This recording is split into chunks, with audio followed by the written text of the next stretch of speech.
I hope सबके पास notes हैं and in the other case आप लोग एक बार मेरी स्क्रीन के साथ साथ ही पढ़ो। आपको आफ्टर क्लास ये सब अवेलेबल होगा। सो टॉपिक है सीएसआर।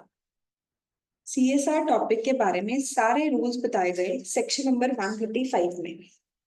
अगर आईसीआई की बुक में आप लोग देखोगे अप्रोक्सीमेटली 10 पेजेस का टॉपिक है।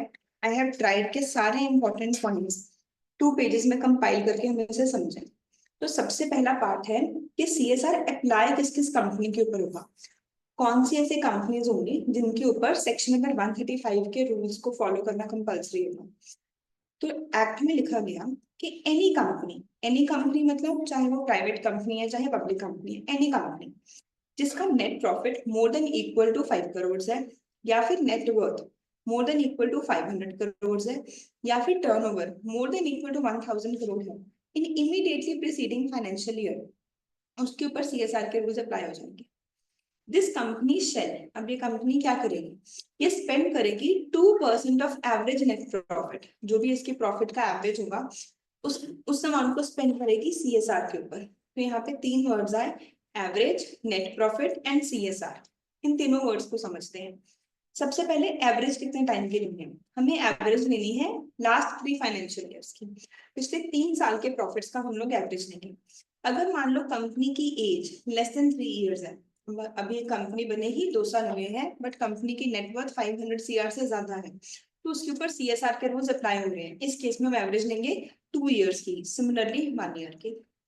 नेट प्रॉफिट का मतलब क्या होगा, कहते हैं नेट प्रॉफिट का मतलब net profit as per section number 198। तो जो आप अकाउंट्स में शेड्यूल 3 के अकॉर्डिंग प्रॉफिट कैलकुलेट करना सीखते हो, ये यहाँ पे उस प्रॉफिट के बारे में बात करते हैं। एंड एक्सक्लूड्स, इसमें कौन सा प्रॉफिट नहीं आएगा, कहते जो भी प्रॉफिट आपको हुआ ओवरसीज ब्रांचेस से। अगर एक्स कंपनी की एक ब्रांच है वाई कंपनी जर्मनी में, जो वाई ब्रांच है इनकी, चाहे ये इनकी ब्रांच एक कंपनी की तरह इनकॉर्पोरेटेड है, चाहे सिर्फ ब्रांच ऑफिस की तरह ही काम कर रही है, चाहे वहां पे पार्टनरशिप है चाहे सोल प्रोप्राइटरशिप है, किसी भी तरीके से रजिस्टर्ड है, ओवरसीज वाले प्रॉफिट के ऊपर ये रूल अप्लाई नहीं। गवर्नमेंट का पर्पस ये था कि इंडिया में जो इनकम अर्न हो रही है उसका 2% इंडिया में स्पेंड हो। तो अगर आउटसाइड इंडिया से कोई इनकम हुई है उसके ऊपर सीएसआर का रूल नहीं होगा। एंड जो आपने एक्सपेंडिचर भी करना है वो भी इंडिया में ही करना है, ऐसा नहीं कि मैं अपने सीएसआर का खर्चा मैं चैरिटी जाके ऑस्ट्रेलिया में कर सकती हूँ।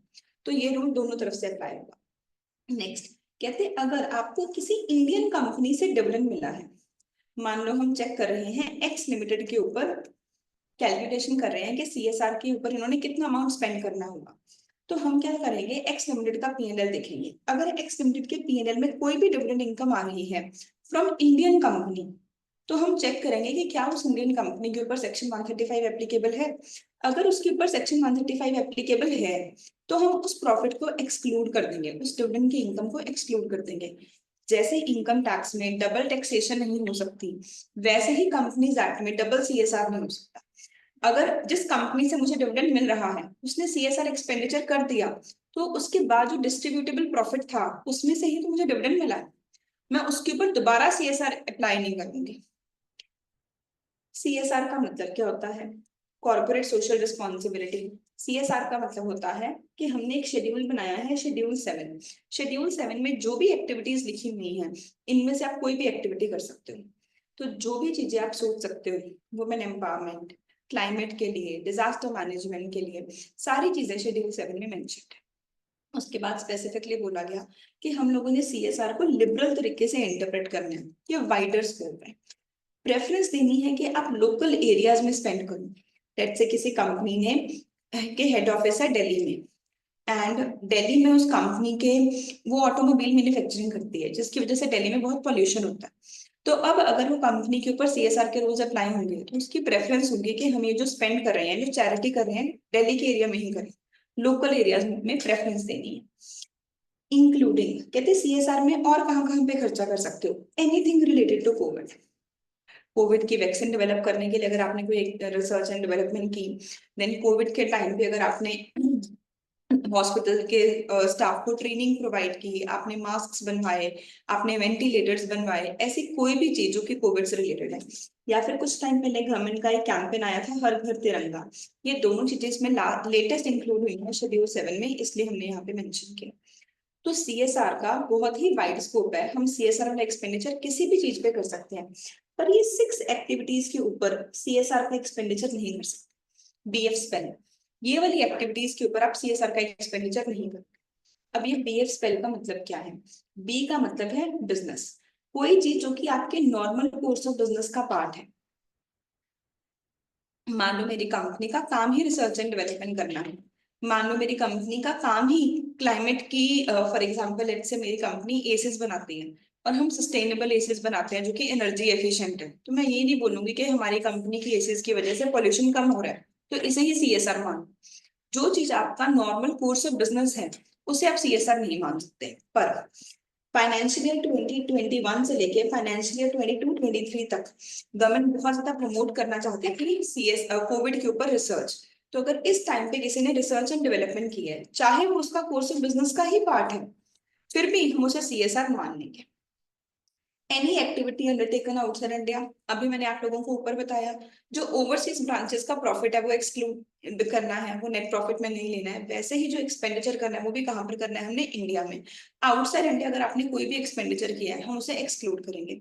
पर अगर आपने इंडिया के स्पोर्ट्स पर्सोनल को ट्रेन करने के लिए, ऐसे स्पोर्ट्स पर्सोनल जो कि इंडिया को नेशनल या इंटरनेशनल लेवल पे रिप्रेजेंट करते हैं, लेट्स से हमें पता चला कि हरियाणा में कोई पर्सन है, बहुत अच्छा रेसलर है, एंड अगर उसे ट्रेनिंग दिलाई जाए अमेरिका से तो शायद वो ओलंपिक्स में compete कर सकता है। तो अगर कोई कंपनी की सीएसआर में स्पोर्ट्स आता है एंड उसने उसकी ट्रेनिंग आउटसाइड इंडिया से करवा दी, तो वैसे तो आउटसाइड इंडिया कोई भी एक्सपेंडिचर नहीं allowed, but this expenditure is an exception, it would be allowed.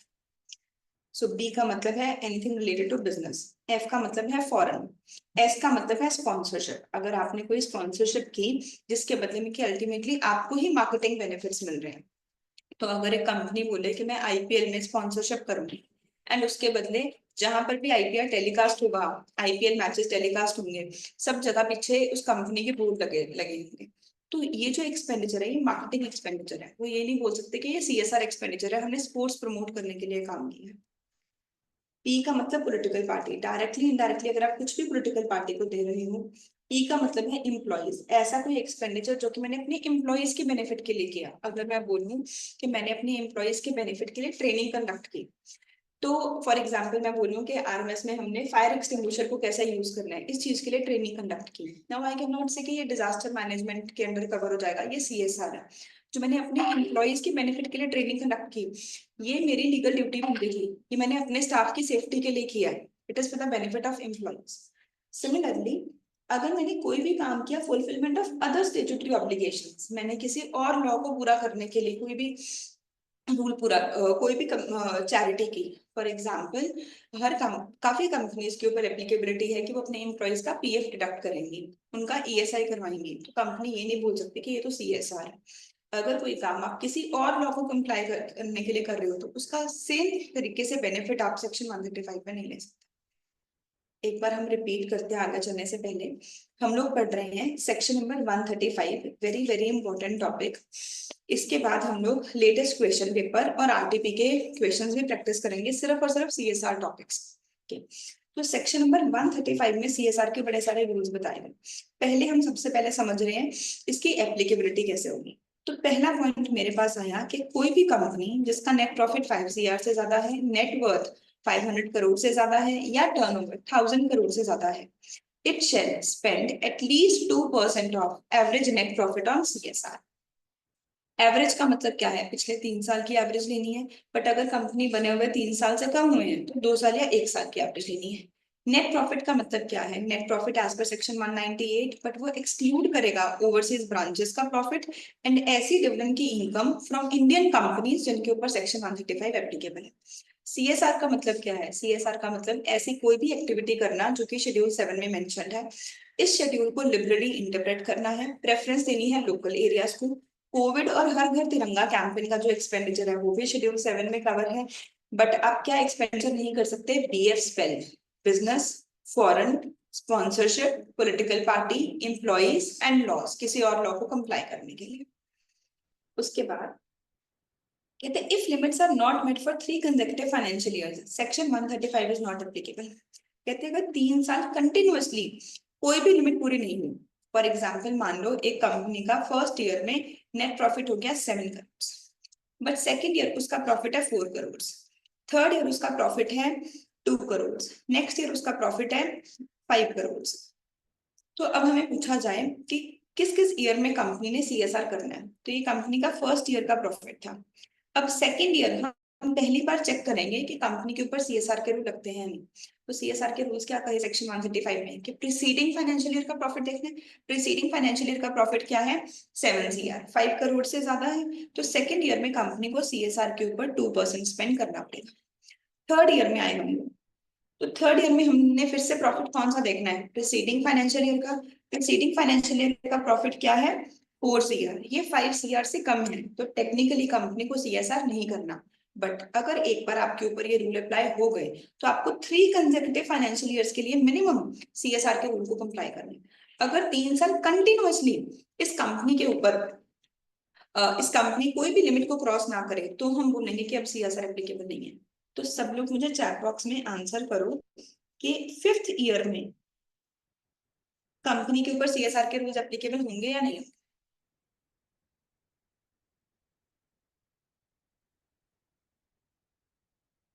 सारे ऑनलाइन स्टूडेंट्स भी एनालाइज करके मुझे चैट बॉक्स में बताओ कि 5th ईयर में कंपनी के ऊपर सीएसआर के रूल्स एप्लीकेबल होंगे या नहीं। Very good Vishakha, very good Sharanya. So the requirement is 3 years तक कंटिन्यूसली रिक्वायरमेंट मीट करनी है। तो 4 ईयर 4 करोड़, 2 करोड़, 5 करोड़, और साइन है यहाँ पे मोर देन इक्वल टू। तो इस केस में कंपनी के ऊपर सीएसआर के रूल्स अप्लाई करेंगे। बट अगर यहाँ पे प्रॉफिट होता 4.99 करोड़ तो हम कहते कि 5th ईयर में एप्लीकेबल नहीं होगा। कहते हैं any activity undertaken in fulfilment of CSR obligations having timeline less than equal to 3 years excluding the year in which it was commenced। इस टॉपिक की हेडिंग दो ऑनगोइंग प्रोजेक्ट। ये जो बॉक्स है इसमें डेफिनेशन बताई गई है ऑनगोइंग प्रोजेक्ट की। आगे हमें इस वर्ड की जरूरत पड़ेगी, तो इस बॉक्स में डेफिनेशन है ऑनगोइंग प्रोजेक्ट। क्या होता है देखो ऑनगोइंग प्रोजेक्ट। कहते हैं ऑनगोइंग प्रोजेक्ट का मतलब है ऐसा कोई प्रोजेक्ट जिसमें आपने जो टाइमलाइन डिसाइड की है कि हम कितने टाइम में पैसे स्पेंड करेंगे less than equal to 3 years. तो जरूरी नहीं है कि सीएसआर एक्टिविटी में मैंने जो चैरिटी करने के लिए सोचा वो सिर्फ 6 मंथ से 7 मंथ्स में होने वाला काम है। फॉर एग्जाम्पल लेट से मैंने सोचा कि मैं स्टूडेंट्स को आईएएस की कोचिंग दूंगी एंड मेरी कंपनी का प्रॉफिट है 10 करोड़, तो 10 करोड़ का 2% मुझे नीडी स्टूडेंट्स को free of cost coaching provide करनी है आईएएस की, ताकि ये अच्छे सिविल सर्वेंट्स बने। ये इंडिया के रिक्वायरमेंट्स को बहुत अच्छे से समझते हैं। तो अब इनका कोर्स ही मोर देन 1 ईयर है, तो जो मेरा पूरा एक्सपेंडिचर है वो 1 ईयर के अंदर अंदर तो कंप्लीट ही नहीं हुआ। तो इस केस में हम अब इस साल की रिक्वायरमेंट थी कि 2% हमने ये खर्चा करना ही करना है, नहीं तो हम बोलेंगे कि डिफॉल्ट हो गया। तो उन्होंने बोला कि ये क्या है, ये एक ऑनगोइंग प्रोजेक्ट है, ये हमें 1 साल से ज्यादा का टाइम देगा। तो सिंपल लैंग्वेज में अगर बोले तो कैपिटल एक्सपेंडिचर है। सीएसआर में जरूरी नहीं कि हम रेवेन्यू एक्सपेंडिचर ही करें, हम सीएसआर में और क्या कर सकते हैं, कैपिटल एक्सपेंडिचर भी कर सकते हैं। तो हर साल मुझे 2% पैसे खर्चने ही खर्चने हैं, पर कैपिटल एक्सपेंडिचर में कोई कंट्रोल थोड़ी है, कैपिटल एक्सपेंडिचर तो शायद ज्यादा टाइम ले ले। तो इस तरह के प्रोजेक्ट को हम लोग क्या बोलेंगे, ऑनगोइंग प्रोजेक्ट। फॉर एग्जाम्पल मान लो मैंने सोचा कि मुंबई में बहुत सारे स्लम एरियाज हैं, मैं स्लम एरियाज को डेवलप करना चाहती हूँ कि वहाँ के लोग भी हाइजीनिक एनवायरनमेंट में रह सके। तो यहाँ पे घर बनाने के लिए it is a long term project. यहाँ पे हम ये नहीं बोल सकते कि अगर कंपनी ने 1 करोड़ का खर्चा करना है, 1 करोड़ का खर्चा 1 साल के अंदर अंदर हो जाएगा, क्योंकि शायद अप्रूवल्स लेने में, लोगों को कन्विंस करने में कि कुछ साल आप कहीं और पे रहो, हम इस एरिया को डेवलप करके यहाँ पे प्रॉपर फ्लैट्स बना के आपको ही फ्लैट देंगे, इट विल टेक टाइम। तो ऐसे प्रोजेक्ट को हम लोग क्या बोलेंगे, ऑनगोइंग प्रोजेक्ट। पर ऑनगोइंग प्रोजेक्ट की मैक्सिमम टेन्योर कितनी होनी चाहिए, 3 इयर्स। ये 3 इयर्स से ज्यादा नहीं होनी चाहिए। अब अभी हमने एक रूल पढ़ा कि हर कंपनी सीएसआर के ऊपर स्पेंड करेगी 2% ऑफ एवरेज नेट प्रॉफिट। अगर कंपनी नहीं करती तो क्या होगा, तो कहते हैं if it is related to an ongoing project. अगर कंपनी ने पैसे स्पेंड नहीं किए और वो किस चीज से रिलेटेड था, एक ऑनगोइंग प्रोजेक्ट से रिलेटेड, तो कंपनी ये पैसे कहाँ ट्रांसफर कर देगी? अनस्पेंट सीएसआर अकाउंट में with in 30 days from the end of financial year. जैसे कि एक एग्जाम्पल के साथ समझते हैं।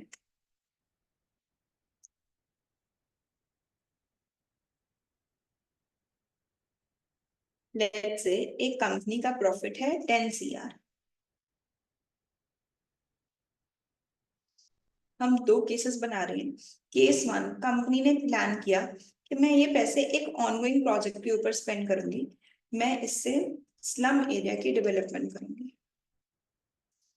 सेकंड, कंपनी ने डिसाइड किया कि मैं ये पैसे डिजास्टर मैनेजमेंट, डिजास्टर के टाइम जो लोगों को प्रॉब्लम्स आती हैं, फॉर एग्जांपल फ्लड्स आ गए, तो जिन लोगों के घर टूट गए, जिन लोगों को खाने के लिए कुछ भी नहीं मिल रहा, हम उन लोगों को कुछ पैसे डोनेट करेंगे, उन लोगों की जाके हेल्प करेंगे। अब कंपनी ने इस साल कितने पैसे स्पेंड करने थे? 10 CR का 2%, that is equal to 20 lakhs। 20 lakhs ही बनेगा ना? यस। ऑनगोइंग प्रोजेक्ट है 3 years का। तो या तो कंपनी, ये कंपनी का प्रॉफिट था 23-24 का, कंपनी ने 20 lakhs का एक्सपेंडिचर कितनी देर के अंदर अंदर करना था? 24-25। अगर कंपनी ने 24-25 के अंदर अंदर ये 20 लाख रुपए नहीं खर्चे, तो कंपनी ये पैसे 30 डेज के अंदर अंदर, 30 डेज कब खत्म हो जाएंगे? 31 मार्च 2025 को फाइनेंशियल ईयर खत्म हुआ, तो 30 अप्रैल 2025 तक जो भी पैसे बच गए कंपनी कहाँ पे ट्रांसफर कर देगी? अनस्पेंड सीएसआर अकाउंट में। अब कंपनी की रिस्पॉन्सिबिलिटी है कि जब इसमें पैसे ट्रांसफर किए, इसके 3 साल के अंदर अंदर कंपनी इसमें से पैसे विड्रॉ करे और इसे किस चीज के लिए यूज करें? स्लम एरिया के डेवलपमेंट के लिए। कंपनी ने प्रॉमिस किया था कि हम एक ऑनगोइंग प्रोजेक्ट करेंगे जिसके ऊपर की 20 लाख स्पेंड करेंगे। हमने कहा ठीक है आप करो, जितने आपने इस फाइनेंशियल ईयर में कर दिए ठीक है, बाकी के पैसे आप डिपॉजिट करा दो अनस्पेंड सीएसआर अकाउंट। अब इस फंड में से आपने 3 साल के अंदर अंदर पैसे निकालने हैं और उसे सेम पर्पज के लिए यूज करना है। Just like capital gain account scheme. जैसे कैपिटल गेन में एग्जाम्पशन क्लेम करने के लिए कैपिटल गेन अकाउंट स्कीम में पैसे डिपॉजिट कर सकते हैं, बिल्कुल वही चीज है। हमने बोल दिया कि हमने सीएसआर का एक्सपेंडिचर कर दिया, हमने कोई डिफॉल्ट नहीं किया और हमने पैसे ट्रांसफर कर दिया अनस्पेंड सीएसआर। मान लो मैं 3 years के अंदर अंदर भी फंड्स विड्रॉ नहीं करती, मेरे पास टाइम लिमिट थी 2028 तक की, मैंने 2028 तक इसमें से पैसे निकाल के यूज ही नहीं किए, तो अब क्या होगा? तो अगर मैंने यूज नहीं किए तो 30 डेज के अंदर अंदर मैं इन फंड्स को ट्रांसफर कर दूंगी शेड्यूल 7 फंड।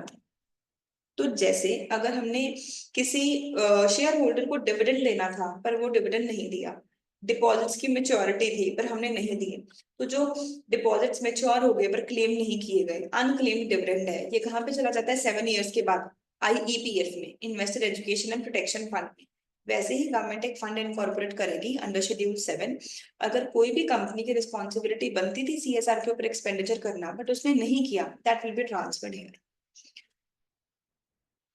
रूल्स के ऊपर आते हैं, कहते हैं if it is related to an ongoing project transfer to unspent CSR account within 30 days from end of financial year and spend it in pursuance of obligation towards CSR policy, failing which transfer to schedule 7 fund within 30 days। Otherwise, ये तो मैंने पहला rule क्या लिखा कि जो पैसे थे एक ऑनगोइंग प्रोजेक्ट से रिलेटेड थे, पर मान लो वो ऑनगोइंग प्रोजेक्ट था ही नहीं। मैंने बोला था कि मैं तो डिजास्टर मैनेजमेंट के ऊपर, डिजास्टर में जो लोगों को प्रॉब्लम आती है उसकी हेल्प के लिए रेवेन्यू एक्सपेंडिचर था, मैंने फिर भी 1 साल के अंदर अंदर नहीं किया। तो इस केस में फाइनेंशियल ईयर खत्म होने के 6 months के अंदर अंदर ये फंड्स कहाँ ट्रांसफर हो जाएंगे? शेड्यूल 7 में। अगर कोई कंपनी ने पैसे स्पेंड भी नहीं किए, ना ही शेड्यूल 7 में ट्रांसफर किए, तो उसके ऊपर लगेगी पेनल्टी। क्या पेनल्टी लगेगी? This is what makes this section important. ये रीजन है कि इस सेक्शन की प्रैक्टिकली इंपॉर्टेंस बहुत ज्यादा है। कंपनी के ऊपर मिनिमम पेनल्टी क्या लगेगी? 2x और 1 CR whichever is less. कम से कम 1 करोड़ की पेनल्टी है, अदरवाइज जितना स्पेंड करना था उसका double. And officer in default, जिस ऑफिसर की रिस्पॉन्सिबिलिटी थी सारे रूल्स को कंप्लाई करना, उसकी पर्सनल लाइबिलिटी भी है, he is also personally liable 1/10 और 2 lakhs whichever is less. So एक बार मैं दोबारा उस कुछ स्क्रीन पे दिखा रही हूँ, have a look, give me a thumbs up कि आपको सब अच्छे से समझ आया कि नहीं, एंड फिर आगे चलते हैं। जो मैम आपको बुक में मिनिमम 1 करोड़ की पेनल्टी कैसे लगी? विच एवर इज लेस है ना। मैक्सिमम, अच्छा yes, maximum 1 CR, sorry my mistake. And अगर आपके पास अभी नोट्स नहीं है तो आप अपनी बुक के साथ साथ ही ये चार्ट भी ड्रॉ कर सकते हो।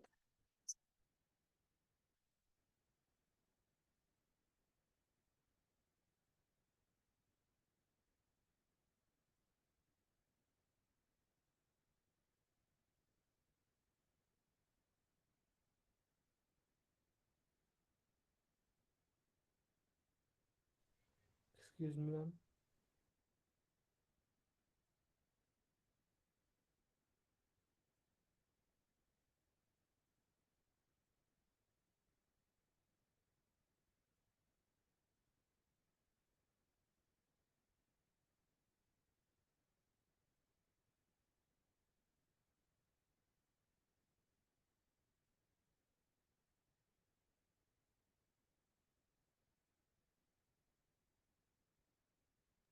Excuse me, ma'am. Yes, Ma'am, could you please explain the rule third again? दोबारा बोलो, उनकी क्या डाउट है? मैम रूल थर्ड एक बार दोबारा ब्रीफली एक्सप्लेन कर दो। यहाँ पे रूल थर्ड तुम किसे रेफर कर रहे हो? I don't know. Failure to spend the amount का थर्ड रूल। बच्चे, मेरी रिस्पॉन्सिबिलिटी थी कि मैं विद इन फाइनेंशियल ईयर 24-25 में 20 लाख का एक्सपेंडिचर करूँ। जो एक्सपेंडिचर है दो तरह का हो सकता था, या तो हो सकता था रेवेन्यू एक्सपेंडिचर या हो सकता था कैपिटल एक्सपेंडिचर। अगर रेवेन्यू एक्सपेंडिचर था, मुझे 31 मार्च 25 तक स्पेंड करना था। नहीं तो इसके 6 मंथ्स के अंदर अंदर, मतलब 30 सितंबर से पहले पहले पैसे शेड्यूल 7 में चले जाएंगे। अगर वो है कैपिटल एक्सपेंडिचर, तो पहले 30 डेज के अंदर अंदर फंड्स जाएंगे अनस्पेंड CSR अकाउंट में। इसमें से मैं 3 इयर्स में विड्रॉ करके इस पर्पज के लिए यूटिलाइज करूंगी। अगर मैंने यूज नहीं किया तो ये फिर से चले जाएंगे शेड्यूल 7 फंड में विद इन 30 डेज। मान लो मैंने शेड्यूल 7 फंड में ट्रांसफर नहीं किए, मैंने डिफॉल्ट किया, मैंने यहाँ पे शेड्यूल 7 में ट्रांसफर नहीं किए या फिर सेकंड केस में ट्रांसफर नहीं किए, तो अब पेनल्टी लगेगी। कंपनी के ऊपर कितनी पेनल्टी लगेगी?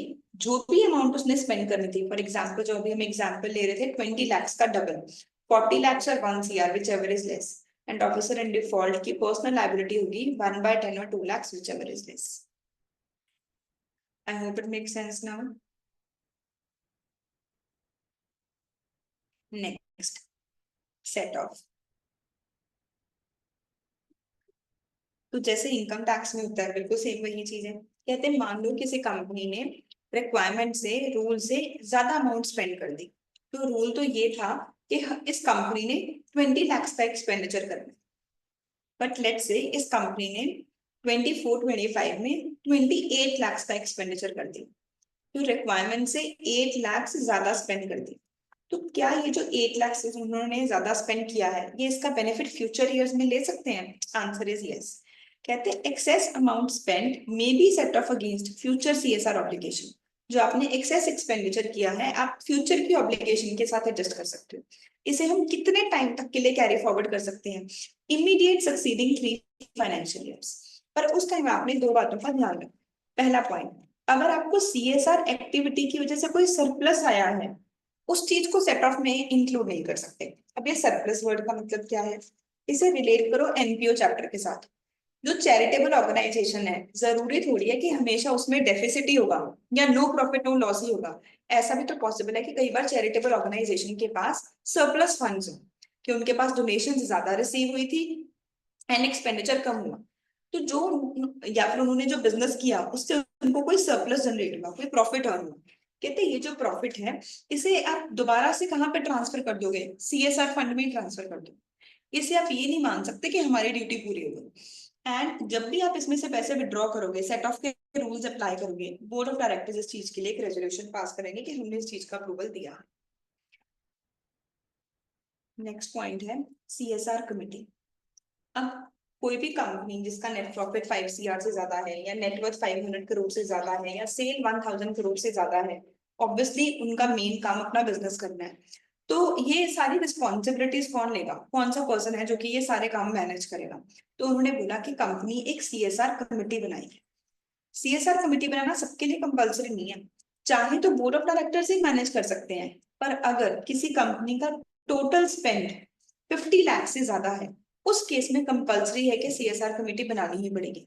फॉर एग्जाम्पल अभी जो हमने क्वेश्चन किया था, कंपनी को 10 सीआर का प्रॉफिट था, तो कंपनी ने स्पेंड करना था 20 लाख, तो बोर्ड ऑफ डायरेक्टर्स कहेंगे कि हम एक सेपरेट कमेटी नहीं बना रहे, हम लोग ये सारे काम मैनेज करेंगे, जो भी सीएसआर के रूल्स है सेक्शन 135 के हम करेंगे।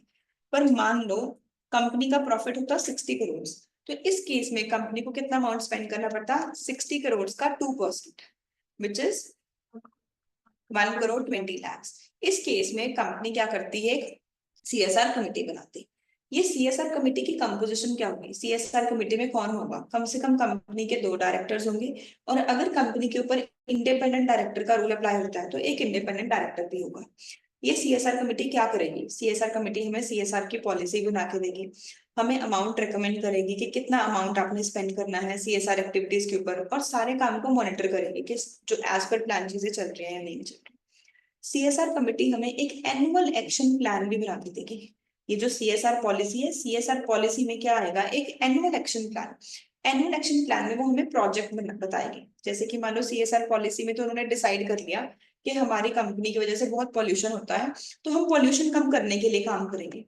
बट पॉल्यूशन कम करने के लिए एक्चुअली एक्चुअली आप लोग क्या करोगे, कि आप जो वेस्ट डिस्पोज करते हो उसके ऊपर काम करोगे, या फिर आपकी कंपनी में आप रिन्यूएबल रिसोर्सेज यूज करने शुरू करोगे, या फिर जो आप लोग पॉल्यूशन कर रहे हो उसकी वजह से लोकल लोगों को जो बीमारियां हो रही हैं उसके लिए आप कुछ प्रोवाइड करोगे, आप क्या करोगे एग्जैक्टली।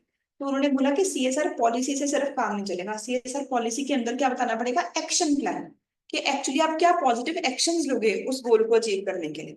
इसमें आप बताओगे प्रोजेक्ट्स कि हमने कौन से प्रोजेक्ट्स एग्जीक्यूट करनी है, डिटेल्स बताओगे कि ये जो भी फंड है सीएसआर पॉलिसीज के, इसके लिए क्या कहाँ पे ये फंड यूज करने हैं।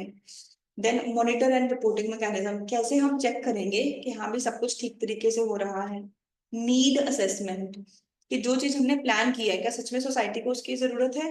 इम्पैक्ट असेसमेंट, कि हमने जो सीएसआर का खर्चा किया क्या सच में सोसाइटी को उससे फायदा हुआ। तो need assessment and impact assessment, ये सारे काम हम सीएसआर में करेंगे। तो एक बार मैं ब्रॉडली सारे टेबल्स दिखा रही हूँ दोबारा। Section number 135 talks about CSR application. Section number 135 एक नया सेक्शन था कंपनीज एक्ट 2013 में, ये एक रेवोल्यूशनरी चेंज लेके आया है इंडिया में। सेक्शन नंबर 135 ने बोला कि कोई भी कंपनी जिसका profit more than equal to 5 CR है, नेट या net worth more than equal to 500 CR है, या फिर same more than equal to 1000 crore है, in the immediately preceding financial year वो 2% of average net profit spend करेगी सीएसआर पे। अगर एक बार ये रूल्स अप्लाई होने लग गए तो मिनिमम 3 इयर्स तक अप्लाई होंगे। देन एवरेज वर्ड को समझा, नेट प्रॉफिट वर्ड को समझा, और सीएसआर वर्ड को समझा। सीएसआर की कुछ एक्सेप्शंस हैं, BF spell, business, foreign, sponsorship, political party, employees and other laws. उसके बाद अगर आपने ये रूल पूरा नहीं किया तो आपके ऊपर क्या पेनल्टीज लगाई जा सकती हैं, अगर आपने एक्सेस अमाउंट स्पेंड किया, एंड ये सारी रिस्पॉन्सिबिलिटीज किस पर्सन की है, ये सब कुछ आ गया सीएसआर कमेटी में। सेकेंड पार्ट आया इसका, बोर्ड ऑफ डायरेक्टर्स का क्या रोल है। बोर्ड ऑफ डायरेक्टर्स इसमें क्या कुछ करेंगे, कहते हैं सबसे पहले तो board of directors CSR committee बनाएंगे। अगर कोई भी अमाउंट स्पेंड हो रहा है रिसर्च एंड डेवलपमेंट से रिलेटेड ऑन कोविड-19, तो अभी हम लोगों ने डिस्कस किया था कि in the normal course of business जो भी काम हो रहा है वो सीएसआर का एक्सक्लूजन होता है, वो सीएसआर में कवर नहीं होता। पर अगर आप नॉर्मल कोर्स ऑफ बिजनेस में ही कोविड-19 के रिसर्च के लिए पैसे यूज कर रहे थे फाइनेंशियल ईयर 2021 से लेके 22-23 तक, तो उसे भी हमने क्या कर दिया था, अलाउ कर दिया था। तो कहते हैं बोर्ड ऑफ डायरेक्टर्स इसके बारे में बोर्ड रिपोर्ट में बताएंगे। हेडिंग क्या है, रिपोर्टिंग इन बोर्ड रिपोर्ट, बोर्ड रिपोर्ट में ये सारी चीजें बतानी है। तो हमने ये भी पढ़ा हुआ है कि सेक्शन नंबर 134 में बोर्ड रिपोर्ट बनती है, जिसमें बोर्ड ऑफ डायरेक्टर्स बहुत सारी इंपॉर्टेंट चीजें शेयर होल्डर्स को बताते हैं। एनुअल रिपोर्ट देंगे सीएसआर में, तो जैसे हर कंपनी अकाउंट्स बनाती है, अकाउंट्स में हम लोग क्या करते हैं, फाइनेंशियल स्टेटमेंट्स में PNL, balance sheet, changes in equity का शेड्यूल, अदर एक्सप्लेनेटरी नोट, ये सारी चीजें आती है, कैश फ्लो स्टेटमेंट आती है, वैसे ही साथ में एक अनेक्स्चर लगेगा। उसके साथ क्या, उसमें क्या होगा, एनुअल रिपोर्ट ऑन सीएसआर। इसमें हम बताएंगे कि हमने, हमारे ऊपर सीएसआर के रूल्स एप्लीकेबल हैं, तो हमने क्या सीएसआर की कमेटी बनाई, हमने फिर क्या सीएसआर पॉलिसी बनाई, नीड असेसमेंट क्या की, हमने अल्टीमेटली सीएसआर में कितना एक्सपेंडिचर किया और उसका इम्पैक्ट क्या है, ये सारी चीजें इसमें एक्सप्लेन की जाएंगी। Other duties, board of directors की कुछ और ड्यूटीज भी हैं जो सीएसआर कमेटी ने सीएसआर पॉलिसी बनाई है उसे अप्रूव करेंगे और उसके कंटेंट वेबसाइट पे अपलोड करेंगे। ये एश्योर करेंगे कि सारी activities as per CSR policy हो रही हैं। खुद को सेटिस्फाई करेंगे कि जो फंड्स हैं सही पर्पस के लिए यूज हो रही हैं। और इस चीज को सर्टिफाई करेगा सीएफओ, सर्टिफिक मतलब एक डॉक्यूमेंट के ऊपर एफिडेविट देगा कि मैंने चेक कर लिया है कि सारे फंड सही जगह पे यूज हुए हैं, कोई भी फ्रॉड नहीं हुआ। अगर कोई ऑनगोइंग प्रोजेक्ट है तो उसे मॉनिटर करेगा कि सब कुछ अप्रूव्ड टाइमलाइन के अकॉर्डिंग हो रहा है, ईयर वाइज जो भी हमने फंड्स एलोकेट किए थे उस तरीके से यूज हो रहे हैं। अगर उसके बाद एंड में वो सीएसआर की रिपोर्ट भी देंगे। तो हर चीज हमें आरओसी को इन्फॉर्म करनी जरूरी है। तो ईयर एंड पे सीएसआर को की रिपोर्ट आप आरओसी को सबमिट करोगे। एंड अगर कंपनी के ऊपर एओसी 4 फॉर्म है तो एओसी 4 फॉर्म में ही अटैच होगी। अगर एक्सबीआरएल फॉर्म एप्लीकेबल है तो एक्सबीआरएल, इंडी एस एप्लीकेबल है तो इंडी एस। नेक्स्ट पॉइंट है इम्पैक्ट असेसमेंट। अभी मैंने आप लोगों को मीनिंग बताया, पीछे एक वर्ड आया था need assessment and impact assessment. तो नीड असेसमेंट में तो हमें पता चलता है कि जो हमने प्लान किया है इसकी जरूरत है या नहीं। इम्पैक्ट असेसमेंट में हम बताते हैं कि जो हमने एक्टिविटीज की इसका इम्पैक्ट क्या पड़ा। तो कुछ केसेस में इम्पैक्ट असेसमेंट करना कंपलसरी है। कहते हैं कोई भी कंपनी जिसने पिछले 3 सालों में सीएसआर में 10 CR से ज्यादा स्पेंड करने थे, मान लो टाटा मोटर्स या टाटा ग्रुप ने लास्ट 3 फाइनेंशियल ईयर में अगर 10 CR से ज्यादा स्पेंड करने हैं सीएसआर के ऊपर तो इकोनॉमी में बहुत हैवी अमाउंट है जो कि चैरिटी की तरह आ रही है। हम चाहते हैं कि ये सही तरीके से यूज हो। तो इसका इम्पैक्ट स्पेशली हम एक इंडिपेंडेंट एजेंसी को बुलाएंगे, किसी को कॉन्ट्रैक्ट देंगे कि तुम आके चेक करो कि टाटा ग्रुप ने सोचा था कि इस चीज के ऊपर हम 10 करोड़ रुपए खर्चेंगे, इसका लोगों को सच में फायदा हुआ या नहीं। तो एक इंडिपेंडेंट एजेंसी आके इम्पैक्ट असेसमेंट करेगी। कौन कौन से प्रोजेक्ट्स की इम्पैक्ट असेसमेंट करेगी? जिस भी प्रोजेक्ट में more than equal to 1 CR का खर्चा हो रहा था। कब करनी है इम्पैक्ट असेसमेंट? कहते हैं प्रोजेक्ट कंप्लीट होने के बाद 1 साल कंप्लीट हो चुका हो। मान लो हमने स्लम एरियाज बनाने के लिए प्लान किया और स्लम एरियाज बन गए 31 मार्च 2028 तक। तो मैं इम्पैक्ट असेसमेंट कब करवाऊंगी? 31 मार्च 2029 के बाद, ताकि हमें प्रॉपरली पता चले इसका फायदा हुआ भी है। इम्पैक्ट असेसमेंट के ऊपर आप मैक्सिमम खर्चा कितना कर सकते हो? सीएसआर में बहुत तरह के फ्रॉड हो सकते हैं, तो उन्होंने हर चीज के बारे में रूल्स बनाए कि इम्पैक्ट असेसमेंट करने के लिए इंडिपेंडेंट एजेंसी को आप मैक्सिमम कितनी फीस दे सकते हो। कहते हैं जो आपका टोटल एक्सपेंडिचर था सीएसआर का उसका 2% और 50 lakhs whichever is less. Maximum आप इतना अमाउंट दे सकते हो, इससे ज्यादा नहीं दे सकते। नेक्स्ट है एडमिनिस्ट्रेशन ओवरहेड्स। एडमिनिस्ट्रेशन ओवरहेड्स का मतलब क्या है? एडमिन ओवरहेड्स का मतलब कि जो एक्सपेंडिचर आपने किया general management and administration of CSR function, CSR के जो हमने ऊपर फंक्शंस लिखे थे ये काम करने के लिए जो आपने एक्सपेंडिचर किया that is admin overheads. For example, बिल्कुल टिपिकल से एग्जाम्पल दूं तो मैं, लेट्स से एक कंपनी ने प्लान किया कि हमने स्लम एरिया की डेवलपमेंट करनी है। उन्होंने एक एम्प्लॉय हायर कर लिया कि तुम्हारी रिस्पॉन्सिबिलिटी है सारे लाइसेंसेस नहीं। उन्होंने एक एम्प्लॉय हायर कर लिया कि तुम 2-3 लोगों की टीम रखो, तुम्हारी रिस्पॉन्सिबिलिटी है कि करंटली स्लम एरिया में जो भी लोग रह रहे हैं उनको कन्विंस करना कि आप 1 साल के लिए कहीं और शिफ्ट हो, उसके बाद यहाँ पे फ्लैट बना के हम आप लोगों को देंगे। तो इन दोनों की मैक्सिमम सैलरी, इनकी सैलरी को क्या हम बोलेंगे? Admin overheads. ये कितनी हो सकती है? कहते हैं it shall not exceed 5% of total expenditure. तो दो रूल्स हमने याद किए। इम्पैक्ट असेसमेंट का टोटल अमाउंट क्या अलाउड है? 2% of total expense and admin overheads 5% of total expense. कहते क्या चीजें एडमिन ओवरहेड में नहीं आएंगी? पहले बताया मींस क्या चीजें इंक्लूडेड है, क्या चीजें एक्सक्लूडेड है। तो सीएसआर पॉलिसी, सीएसआर प्रोजेक्ट को डिजाइन करने में, इम्प्लीमेंट करने में, मॉनिटर करने में, इवेल्युएट करने में जो खर्चा है वो एडमिन ओवरहेड्स का हिस्सा नहीं है। नेक्स्ट पॉइंट है, अगर हमें कोई सरप्लस अराइज हो सर सीएसआर एक्टिविटी से, मैंने सीएसआर एक्टिविटी की उससे मुझे कोई प्रॉफिट हो गया तो मैं क्या करूंगी? क्या वो मेरे नॉर्मल बिजनेस के प्रॉफिट में काउंट हो जाएगा? नहीं। ना तो वो मेरा बिजनेस का प्रॉफिट बनेगा, ना ही वो मेरी सीएसआर की कंप्लायंस के लिए यूज किया जा सकता है। वो मुझे वापस से कहाँ पे पैसे ट्रांसफर करने हैं? सेम प्रोजेक्ट में। अगर मैंने सेम प्रोजेक्ट में नहीं किए तो 30 डेज के अंदर अंदर कहाँ चले जाएंगे? अनस्पेंट सीएसआर अकाउंट में। अगर मैंने वो भी नहीं किए तो फिर कहाँ चले जाएंगे? Schedule 7 fund. लास्ट पॉइंट है सीएसआर को इम्प्लीमेंट कैसे किया जाएगा। जैसे कि टाटा ग्रुप ने सोच लिया कि हमने 50 करोड़ का खर्चा करना है सीएसआर पे, तो एक्चुअली कौन सा पर्सन है जो ये डिसीजन लेगा कि 50 करोड़ कहाँ खर्चे जाए? ठीक है, पॉलिसी बना दी, एनुअल एक्शन प्लान भी बना दिया, बट उसके बाद जो प्रैक्टिकली मार्केट में जाके ग्राउंड पे जाके काम करने के ऑर्गेनाइजेशन ढूंढनी है, चेक करना कि लोगों को जेन्युइनली बेनिफिट हो रहा है, ये इम्प्लीमेंटेशन कौन करेगा? कहते हैं सीएसआर एक्टिविटी कंपनी खुद कर सकती है। कंपनी अपनी कंपनी में ही एक डिपार्टमेंट बना ले, सीएसआर का डिपार्टमेंट, जैसे कि अकाउंट्स डिपार्टमेंट होता है, फाइनेंस डिपार्टमेंट होता है, परचेज डिपार्टमेंट, ये डिपार्टमेंट ये सारा काम करेगा। नहीं तो अगर कंपनी को लगता है कि हमारे ऊपर एक एक्स्ट्रा एडमिन प्रेशर है, ये हम अपने बिजनेस के ऊपर फोकस करना चाहते हैं, कंपनी ये पैसे किसे दे सकती है? किसी सेक्शन 8 कंपनी को, किसी पब्लिक ट्रस्ट को, किसी रजिस्टर्ड सोसाइटी को भी दे सकती है। कौन सी सेक्शन 8 कंपनी को दे सकते हो? क्या आप किसी भी सेक्शन 8 कंपनी को दे दोगे? कहते हैं ऐसी कंपनी जो कि इनकम टैक्स एक्ट में रजिस्टर्ड हो, या फिर जिसे सेंट्रल गवर्नमेंट या स्टेट गवर्नमेंट ने बनाया हो, या फिर जिसका कम से कम 3 साल पुराना ट्रैक रिकॉर्ड हो ऐसे काम में। तो टाटा ग्रुप को पता चले कि मिस्टर ए ने एक नई सेक्शन 8 कंपनी बनाई है, तो वो इस सेक्शन 8 कंपनी को नहीं पैसे दे सकते जिसका कम से कम 3 साल पुराना ट्रैक रिकॉर्ड, या जो फिर जो गवर्नमेंट ने बनाई हो, या फिर जिसके पास इनकम टैक्स का लाइसेंस हो। ऐसी सेक्शन 8 कंपनी को भी दे सकते हो, ऐसे ट्रस्ट को भी दे सकते हो, ऐसे ही सोसाइटी को भी दे सकते हो। कहते हैं आप ऐसे किसी फंड में भी दे सकते हो जो कि किसी पार्लियामेंट के एक्ट के अंडर या स्टेट लेजिस्लेटर के अंडर बने हैं। एक कोलैबोरेट कर सकते हो आप किसी भी और कंपनी के साथ, such that CSR committees of respective companies are in position to report separately.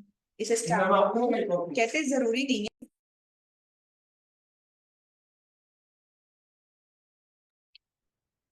कहते जरूरी नहीं है कि जो सीएसआर का एक्सपेंडिचर है टाटा ग्रुप खुद ही करे। टाटा ग्रुप ने और रिलायंस ग्रुप ने मिलके एक नई कंपनी बना ली, वो कंपनी इसके ऊपर सीएसआर का सारा काम संभालती है। कहते हैं ऐसा भी अलाउड है, आप और कंपनीज के साथ भी कोलैबोरेट कर सकते हो ताकि रिसोर्सेज की अच्छी यूटिलाइजेशन हो, इकोनॉमीज ऑफ स्केल का बेनिफिट मिलेगा, तो एडमिन ओवरहेड्स कम हो जाएंगे, सोसाइटी को जेन्युइनली बेनिफिट होगा। तो आप किसी और के साथ कोलैबोरेट करके भी कर सकते हो, पर ध्यान रखना है कि आपकी सीएसआर कमेटी प्रॉपरली बता पाए कि आपके कितने फंड्स यूज हुए हैं, वो एक सेपरेट रिपोर्ट दे पाए। एंड अगर आप एक अच्छी पॉलिसी बनाना चाहते हो, सीएसआर का प्रोजेक्ट अच्छी तरीके से डिजाइन करना चाहते हो, उसके लिए आप इंटरनेशनल ऑर्गेनाइजेशन की हेल्प भी ले सकते हो। उसके बाद कुछ बेसिक पॉइंट्स। कैपिटल एसेट, अभी हम लोगों ने ऊपर डिस्कस किया कि जब भी कोई सेक्शन 8 कंपनी, जब भी किसी के ऊपर सीएसआर का रूल अप्लाई होता है, तो वो एक्सपेंडिचर रेवेन्यू नेचर का भी कर सकती है, कैपिटल नेचर का भी। अगर रेवेन्यू नेचर का एक्सपेंडिचर था फिर तो बेनिफिशियरीज को बेनिफिट हो गया और बात खत्म। पर अगर वो जो एक्सपेंडिचर था वो कैपिटल नेचर का था, हमने स्लम एरिया में 200 फ्लैट्स बना दिए, अब ये 200 फ्लैट किसके नाम पे होंगे? मान लो 200 फ्लैट टाटा ग्रुप के नाम पर ही है और उसमें रहे स्लम एरिया के लोग रहे हैं, तो क्या जेन्युइनली लोगों को बेनिफिट हुआ है या सिर्फ लीगल फैसाड क्रिएट हुआ है? तो कहते हैं ये जो कैपिटल एसेट है ये किसके नाम पे होगा? कहते हैं सीएसआर अमाउंट में बी स्पेंट ऑन क्रिएटिंग और एक्वायरिंग कैपिटल एसेट, पहले तो आपको ये अलाउड है, बट इसकी ओनरशिप किसके नाम पे होगी? सेक्शन 8 कंपनी के नाम, registered public trust, registered society जिसके पास की सीएसआर नंबर। तो जैसे जीएसटी नंबर चाहिए होता है, वैसे ही जिनके ऊपर सीएसआर अप्लाई हो जाता है उनके उनको सीएसआर नंबर चाहिए होता है। या फिर आप इसकी रजिस्ट्री करवा सकते हो बेनिफिशियरीज के नाम पे या किसी गवर्नमेंट डिपार्टमेंट के नाम पे, पब्लिक अथॉरिटीज के नाम पे। अगर कोई कैपिटल एसेट बना था, ये रूल बनने से पहले, लेट्स से ये रूल बना 2023 में, इससे पहले कोई कैपिटल एसेट बना था, तो कंपनी को इस रूल को फॉलो करना है 180 डेज के अंदर अंदर। तो ये ट्रांजिशन प्रोविजन है, इसे आप 90 डेज तक के लिए एक्सटेंड भी करवा सकते थे। कुछ और सिंपल पॉइंट्स, कहते हैं जो भी कंपनी के ऊपर सीएसआर के रूल अप्लाई करेंगे वो सेंट्रल गवर्नमेंट में रजिस्ट्रेशन करवाएगी। रजिस्ट्रेशन करवाने के लिए सीएसआर 1 फॉर्म भरा जाएगा जिसको कि सीए, सीएस और सीएमए इन प्रैक्टिस सर्टिफाई करेंगे। जो भी एक्सपेंस किया, ये पॉइंट पहले आप लोग ध्यान से पढ़ो कि मैं एक्सप्लेन करती हूँ।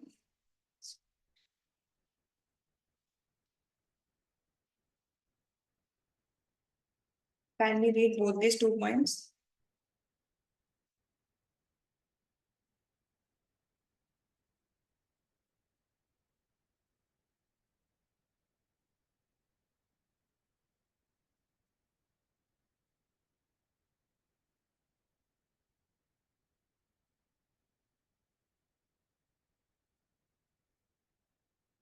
तो मान लो एक्स लिमिटेड कंपनी है, चेन्नई बेस्ड, एंड इस कंपनी के ऊपर सीएसआर के रूल अप्लाई होते हैं, एंड एक्स लिमिटेड की होल्डिंग कंपनी है जॉन नाम से, और ये ऑस्ट्रेलिया में है। ये जो ऑस्ट्रेलियन कंपनी है ना, ये बहुत चैरिटी करती है। तो क्या ये जो ऑस्ट्रेलियन कंपनी है ये बोल सकती है कि हमारी सब्सिडरी का जो रूल था 2% वो भी पूरा हो गया, कि हमारी सब्सिडरी ने भी 2% सीएसआर का एक्सपेंडिचर कर दिया?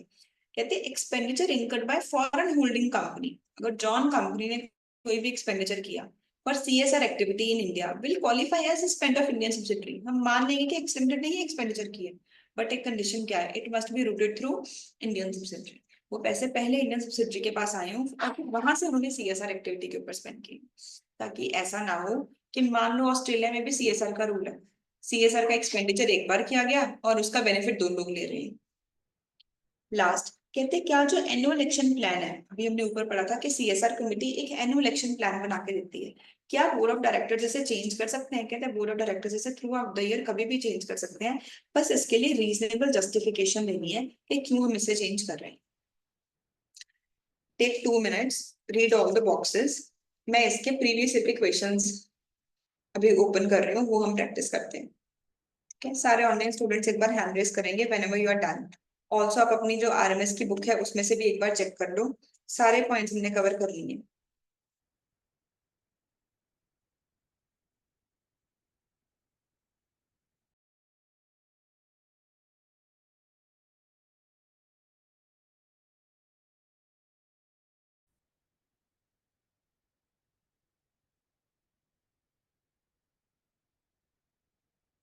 Sanjay, I'm awaiting your response. Please confirm. Only after that will we start questions. हाँ जी, ऑफलाइन भी सब कंफर्टेबल है।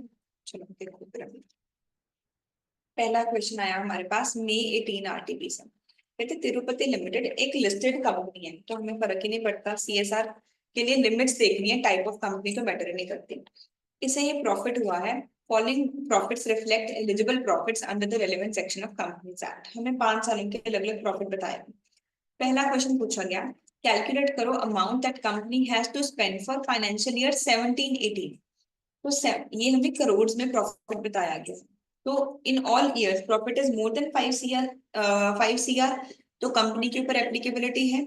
अब अगर कंपनी के ऊपर एप्लीकेबिलिटी है तो मुझे कितने सालों का एवरेज लेना है, प्रीवियस 3 फाइनेंशियल ईयर्स का।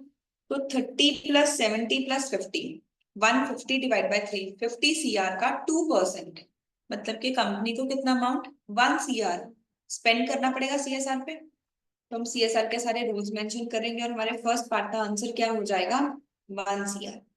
सेकेंड क्वेश्चन है, कहते कंपोजिशन क्या होगी सीएसआर कमेटी की एक अनलिस्टेड कंपनी के लिए और एक प्राइवेट कंपनी के लिए। तो अभी हम लोगों ने पढ़ा कि किसी भी कंपनी के लिए सीएसआर की कमेटी की कंपोजिशन क्या होगी, 2 directors plus 1 independent director if applicable. देखो उन्होंने सजेस्टेड आंसर कैसे दिया। कहते हैं सेक्शन नंबर 135 को अगर आप रीड करोगे with rules of 2014 companies CSR rules deals with the provisions related to CSR, amount that has to be spent towards the CSR। Proper heading देके उन्होंने बताया कि हमें जो अमाउंट स्पेंड करना होता है that is 2% of the average net profit of company during the 3 immediately preceding financial years in pursuance of CSR policy। तो नेट प्रॉफिट्स का एवरेज कैलकुलेट किया एंड 2% अमाउंट, तो दैट इज 1 CR कंपनी को spend करना। कहते CSR committee की composition क्या होगी, कहते सीएसआर कमेटी में कम से कम 3 डायरेक्टर्स होंगे, जिनमें से एक डायरेक्टर क्या होगा, इंडिपेंडेंट डायरेक्टर होगा, तो वही 2 + 1 हो गया। एंड अनलिस्टेड कंपनी के लिए क्या होगा, कहते हैं अनलिस्टेड कंपनी जिसके ऊपर इंडिपेंडेंट डायरेक्टर का रूल अप्लाई नहीं होता, उनके लिए ये रूल अप्लाई नहीं होगा, उस केस में सिर्फ 2 डायरेक्टर्स होंगे। प्राइवेट कंपनी के लिए क्या होंगे, 2 directors will constituted CSR committee with 2 such directors. Easy था question.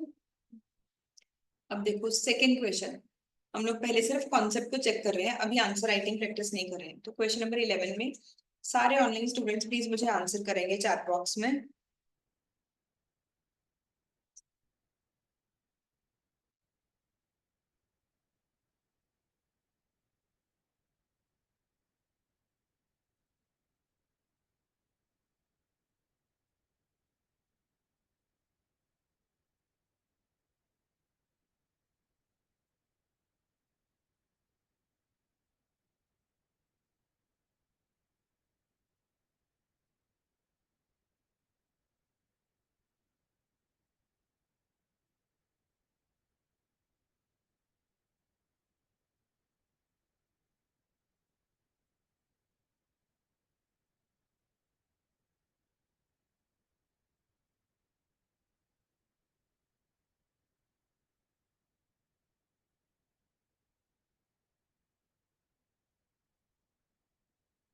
1 more minute, quickly answer करो मुझे सब लोग।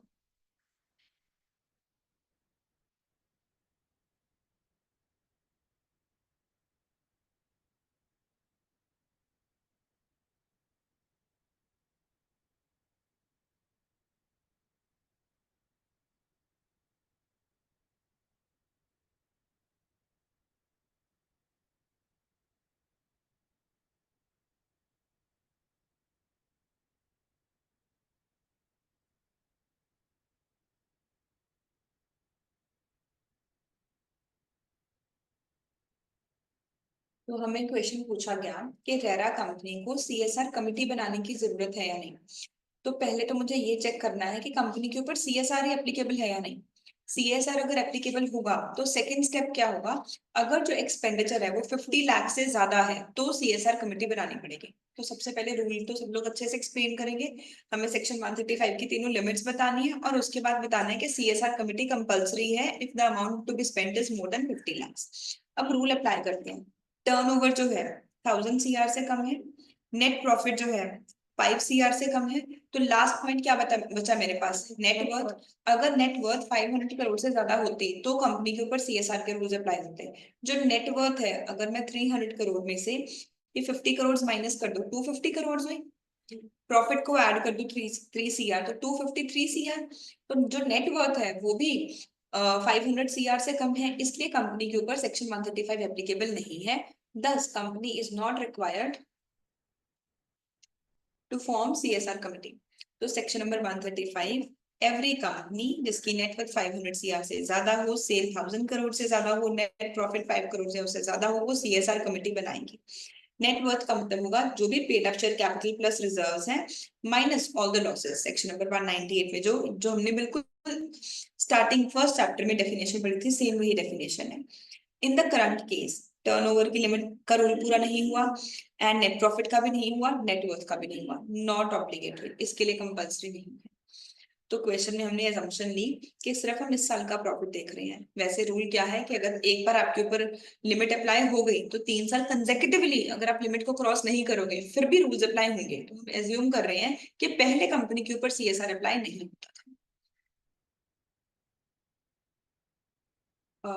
ये आरटीपी का इजी क्वेश्चन है तो मैं स्किप कर रही हूँ। एक और बहुत अच्छा क्वेश्चन है जो मैं डिस्कस करना चाहती हूँ। अगेन देखो, नवंबर 2020 में सीएसआर कमेटी का रूल पूछा गया।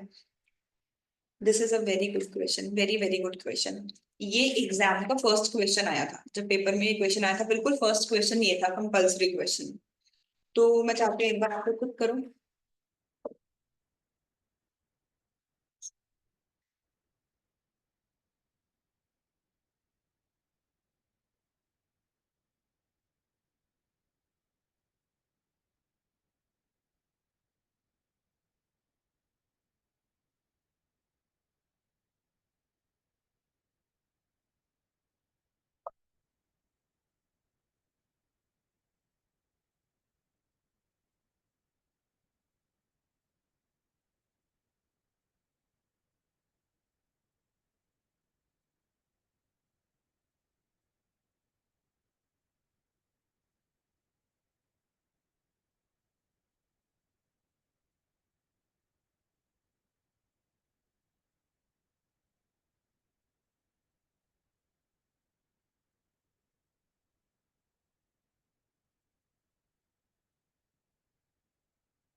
हाँ जी, I need quick answers. Not applicable, बिल्कुल ठीक है, क्योंकि हमें क्या चेक करना होता है, इमीडिएटली प्रिसीडिंग फाइनेंशियल ईयर। तो जो प्रोविजनल बुक्स है इसका कोई रेलेवेंस ही नहीं है, हमने चेक करना है according to this. Net worth है, देखो अभी तो हमें बहुत आसान लग रहा है क्वेश्चन, बट एग्जाम में इतनी सारी लिमिट्स हो गई हैं कि हमें तंग करेंगी। But this is one of the few topics जो कि अच्छे से याद होना ही चाहिए। तो स्पेशली आप अपने बुक्स में जो फर्स्ट पेज है उस पर हाईलाइट करो लिखो एग्जाम डे कि मुझे सीएसआर की लिमिट्स, ऐसे ही एक हम करते हैं इंटरनल ऑडिट किस किस के ऊपर एप्लीकेबल है। ये दो क्वेश्चंस बहुत फ्रीक्वेंटली आईसीआई में रिपीट होते हैं। Net profit 5 CR, net worth 500 CR and turnover 1000 crore. अगर ये फिगर्स आपने थोड़ी सी भी कंफ्यूजन हो गई वहां पे एग्जाम में तो गलत हो जाएगा आंसर। ये हमने चेक नहीं करना है। So according to this the company is not required to form CSR. We will wind up our session of this chapter now. Hello everyone, I am C N Mitha, founder of RMS. RMS बनाने का एक ही objective है कि कोई भी student accounts पढ़ रहा है, कॉमर्स का कोई भी सब्जेक्ट पढ़ रहा है, he or she falls in love with that subject. We are a team of 7 qualified faculties and हम सबकी यही कोशिश है कि कोई भी स्टूडेंट 11th से लेके सीए इंटरमीडिएट तक अगर कोई भी सब्जेक्ट पढ़े उसके कॉन्सेप्ट स्ट्रांग हो एंड वो सब्जेक्ट को एंजॉय करे। So starting from 11th and 12th, accounts, economics, maths, business studies, CA foundation all subjects and CA intermediate both groups. I promise you कि आपको इंडिया में बेस्ट कॉमर्स सर्विसेज आरएमएस में ही मिलेंगी।